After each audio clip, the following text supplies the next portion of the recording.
আজকে আমাদের আকাবেরগণ তরুণ যোদ্ধাগণ জানিয়ে দিয়েছে, আপামর সুন্নি জনতা জানিয়ে দিয়েছে যে খালের মধ্যে বাদ দেওয়া যায়, নলার মধ্যে বাদ দেওয়া যায়, নদীর মধ্যে বাদ দেওয়া যায়, কিন্তু মহাসাগরে বাদ দেওয়া যায় না।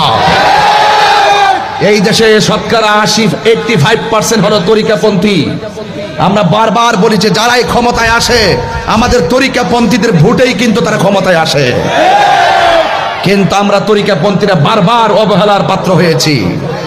এখন আমরা ঘুরে দাঁড়িয়ে গেছি, আমাদের সিদ্ধান্ত আমরাই নিব। কথা বলেন, ঠিক কিনা বলেন? এই জন্য আমরা আজকে বুঝিয়ে দিয়েছি যে মহাসাগরে বাদ দেওয়া যায় না। আহলে সুন্নাত ওয়াল জামাত থেকে মহাসাগর প্রেমের সাগরের নাম। ঢাকার রাজপথকে ইয়া রাসূলুল্লাহ ধ্বনিতে কাঁপিয়ে দিয়েছেন।